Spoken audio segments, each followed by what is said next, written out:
So the topic of this video is going to be that Amazon recently made an acquisition for MGM Studios for about $8.5 billion. This was a day or two ago. So first off, we're going to start off with the structure of this video. That was the topic. Here is the structure. So this video will be structured as streaming wars, why Amazon, what does this mean for the future of MGM, every action has a reaction, perspectives, and my money moves. So 1, 2, 3, 4, 5, 6. If you're just interested in certain sections, please feel free to use the timestamps below to just jump ahead to whatever it is that you want to hear. So we'll do a quick disclaimers section right here. I am a holder of Amazon, Disney, and Apple. Everything said here is my personal opinion. Nothing said here is professional advice. Okay, so we're going to move on to streaming wars.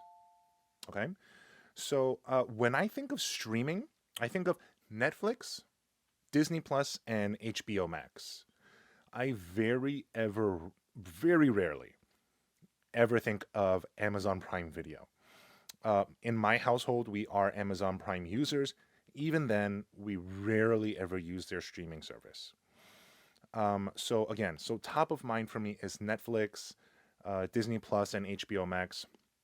My son and I tend to watch Netflix a bit as kind of like a father and son activity. My little daughter, she watches Disney Plus almost exclusively. And then every now and then, my wife and I watch HBO Max. I think my wife's latest thing has been the Sex and the City spinoff. But again, I mean, like, I have jumped into Amazon Prime Video every now and then, and it's really just because I'm scraping the bottom of the barrel. I'm sorry. I'm just scraping the bottom of the barrel. They have some good, like, children's exclusive content. I think, like, Pete the Cat. I think for me, I've seen like Mamma Mia on there. Like that could interest me, but it has to be like a day that it's raining all throughout. It's just like a movie day, stay in day, and we've like watched everything else on all the other services. So the question that I had when I heard about this news is that would the catalog of James Bond, Rocky, The Addams Family, and more be enough for me to think of Amazon Prime Video more consistently when I'm thinking about something to watch? And I'm going to talk about this article over here from The Verge. Same thing, James Bond, Rocky, etc. And it's really interesting. I think that it would bring it more top of mind a little bit to me, a little bit more brand awareness. Now, is it worth $8.5 billion of brand awareness? That is yet to be seen. Okay, so the next section, this section is going to be why Amazon. But it isn't the inflection here is important. Okay, it's not why Amazon. It's like why Amazon? Like like Amazon, why? Amazon, why would you decide to buy out the studio entirely? Or why Amazon didn't you just get an exclusive streaming deal with MGM and not buy out all of the responsibilities and everything else? So I speculate. I speculate that probably Amazon did approach MGM Studios and they said, we want an exclusive streaming deal. And MGM's pushed back and they said, you can't just come here and buy the milk. You have to buy the cow. That is what I suspect. Okay. That is totally baseless. That's what I just believe. Because on the surface of it, that combination really doesn't make any sense. An entertainment company with kind of this giant corporation. I said this sort of same thing. I thought the same thing when the Whole Foods acquisition was announced, but clearly, I guess that's been going well for me as a Whole Foods customer. It's fine. I don't really notice a blip in things. I just notice that now I can use my Prime membership to kind of scan out and get a small discount every now and then. But a supermarket and a movie studio are two different beasts. So this is what does this mean for the future of MGM? Okay, so um, I'm going to get really to the point here, and it's kind of a little bit hard to say, but I believe that in the next decade or so, I believe that MGM will slowly die off. I believe that it's really hard to run a proper corporation and a creative endeavor as big as MGM is. It is really hard to have a corporation and a creative studio see eye to eye. So MGM, you now have new bosses. You now have new masters. And as long as you keep on shoveling money to Amazon, then they're going to be happy. But I predict that MGM will punch out more kind of copycat, um, safe movies, you know, like the end of the world is coming and only this one teenager can save the whole world is in the hands of this dorky, teenager, and somehow the teenager wins in the end. They defeat the forces of evil. You know, it's going to be like those kind of movies over and over and over again. And anything that revolves a little bit of risk, anything that involves a little bit of out like creative thinking or out of the field, like left field ideas, I think those are going to be stopped pretty quickly. Now, obviously, MGM Studio, it's kind of like, a pyramid, obviously, and at the very top are the executives, and they're greenlighting things and they're rejecting ideas. Now these new executives have new bosses to report to. So who is actually going to be approving the movie ideas? And these changes are not going to happen in the next 1 or 2 years. Whatever their pipeline of work is, um, it is what it is for the next 1 or 2 years. But over time, who is going to be greenlighting these new movies? Are they going to see this infusion of cash as an opportunity to take some more risks? Or are they going to see this infusion of cash as, let's not take any risk, let's not think creatively, and let's just punch out the same old standard movies of all time? I think that if you had an idea, like, I'll just give you a hint here, one of the highest grossing movies of all time, which is basically a movie with a ton of CGI about giant blue Smurfs. And that may have tipped you off there. The movie, of course, I'm talking about is Avatar. And I think that if you had a movie like that and you pitched it to MGM, now that they are in the grasp of Amazon, clearly Avatar did very well. Financially, it did very, very well. But if you were pitching that movie at an MGM Studios that is owned by Amazon, they may say, you know what, that sounds like it's not for us. Best of luck to you, I think. Okay? The thing is with a lot of these superhero movies that are coming out now, so many of them, it's that they have a built-in fan base. Batman, he has a built-in fan base. Superman, built-in fan base. Spider-Man, built-in fan base. So it doesn't matter what movie you pump out, sort of. That core audience is going to show up. Now, if the movie is actually really good, then of course you're going to get people pulled in more. People that are kind of second-class fans, third-class fans, and people that are just like kind of casual fans. That's what you're kind of hoping for, but I wonder if MGM is now going to take that extra step and think creatively and take risks where they think that a movie could could be approved because they now have new masters to report to. This is every action has a reaction. Which tech company is now going to step up now that Amazon has made this move? And there has always been a lot of speculation that Apple could buy Disney. Apple is worth what, like 2.5 trillion, 3 trillion right now. They could easily scoop up Disney, which is worth something like 250 billion, I think, as of right now. Um, there's always been that kind of belief. I'm going to bring up an article over here from 9 to 5 Mac.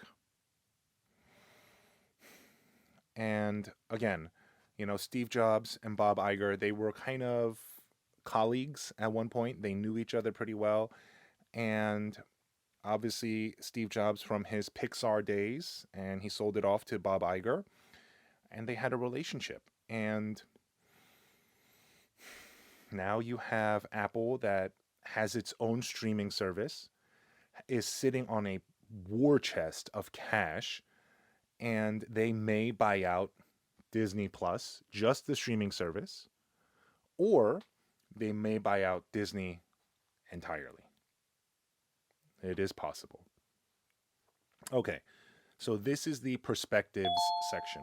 So from a today, when tech company executives are sitting down, from a tech company perspective, what movie studio or content house will Facebook, Apple, Netflix, Google buy? And then from a studio perspective, which studio is next on the block? Because now you can sort of see the writing on the wall, right? These movie studios are not going to buy out Apple or the tech companies. The tech companies are the one with all the money. So I personally believe that HBO Max could be the target of an acquisition. They have a great catalog, they have great intellectual property, they have all the rights to that intellectual property, and they have a streaming service already. So there's pretty much no work that needs to be done. Like if Google came out and said that they were acquiring HBO Max, it would sort of make sense, right? Because they don't have a streaming service, they could just purchase it. They could get the rights to all of this stuff, to this catalog. They could possibly put some of this catalog onto YouTube. So that might make some sense. So now I'm going to talk about what I'm doing as an investor. And the tickers that I'm going to be talking about here are Disney, Apple, Amazon, and AT&T. Okay? So my money moves. I own Disney as of right now. I bought into Disney in March 2020. I got really lucky. I didn't time it. I just got really lucky. And I primarily bought Disney because of their intellectual property catalog. Um, you want Star Wars? You got to go through the mouse. You want Marvel? You got to go through the mouse. Do you want Cinderella, Little Mermaid, Lion King, and the classic animated movies? You got to go through the mouse. Okay?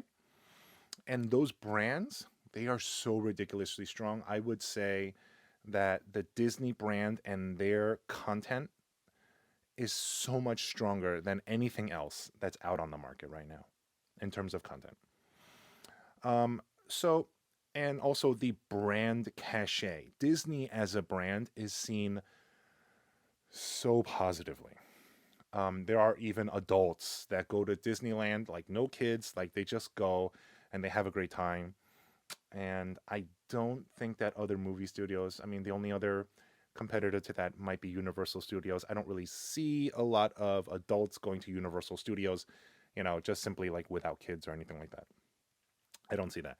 There is something about the Disney brand that has a sheen and shine on top of it. So, if you believe that Disney could be next, I would personally be scooping up as much Disney as I possibly could. Disney is a good investment. I think, obviously, clearly for me, I am a Disney shareholder and I'm happy with it. Whatever happens, I think that investing in Disney and Apple is smart.